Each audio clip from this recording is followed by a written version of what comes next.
রংপুর বিভাগের ২ কোটি মানুষের চিকিৎসা সেবার শেষ আশ্রয়স্থল রংপুর মেডিকেল কলেজ হাসপাতাল। হাসপাতালের স্বাস্থ্যসেবার মান জানাতে রংপুর মেডিকেল কলেজ হাসপাতাল থেকে যুক্ত হচ্ছেন প্রতিনিধি শাহরিয়ার মিম। হাসপাতালের স্বাস্থ্যসেবার মান কেমন দেখছেন? আপনি তো সরেজমিনে সেখানে ঘুরেছেন বা ঘুরছেন, কি অবস্থা দেখছেন সেখানে? কবিতা, আপনাকে ধন্যবাদ। এই মুহূর্তে রয়েছি রংপুর মেডিকেল কলেজ হাসপাতালের জরুরি বিভাগের সামনে। আপনাকে জানিয়ে রাখি যে আসলে এই যে রংপুর মেডিকেল কলেজ হাসপাতাল, এই হাসপাতালটি ১,০০০ শয্যার।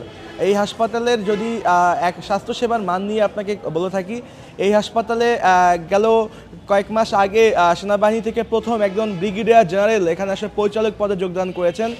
তারপরে আসলে স্বাস্থ্যসেবার মানে কিছুটা স্বস্তি ফিরেছে এবং এই হাসপাতালের যে বিভিন্ন প্যাথোলজি যে বিভাগ রয়েছে, যেখানে বিভিন্ন স্বাস্থ্য পরীক্ষা নিরীক্ষা হয়, সেখানের কিন্তু বেশিরভাগ যে স্বাস্থ্য পরীক্ষা সেটি কিন্তু বন্ধ।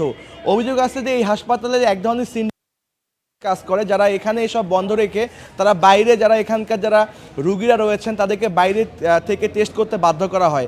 এছাড়া রংপুর হাসপাতালে, এই রংপুর মেডিকেল কলেজ হাসপাতালে এমআরআই, সিটি স্ক্যান সহ এই ধরনের গুরুত্বপূর্ণ টেস্টগুলো কিন্তু এখন চালু রয়েছে। যিনি ব্রিগেডিয়ার জেনারেল পরিচালক, তিনি আসার পরে রংপুর মেডিকেল কলেজ হাসপাতালকে কিন্তু তিনি এই হাসপাতালের যে এই জায়গাটা থেকে কিন্তু দালালের কার্যক্রম শুরু হয়। এখানে একটি হুইল চেয়ার কিংবা এখান থেকে একটি স্ট্রেচার নিয়ে যখন ট্রলি নিয়ে যখন ভিতরে প্রবেশ করা হয়, এখানে কিন্তু বিভিন্ন দিন অভিযোগ ছিল যে এই যে ট্রলিতে কিন্তু 200 টাকা করে দিতে বাধ্য করা হয়, কিন্তু এখন সরজমিনে এসে কিন্তু এই ধরনের অভিযোগগুলো আমরা পাচ্ছি না। আগের থেকে কিছুটা পরিবর্তন হয়েছে, অনেকটা কমেও কিন্তু গিয়েছে।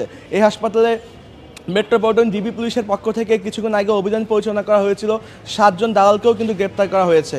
এই হাসপাতালের যে আসলে চিকিৎসককে যদি একটু তথ্য দিয়ে রাখি, বেশিরভাগ সময় ইন্টার্ন চিকিৎসকরাই কিন্তু চিকিৎসা দেয়।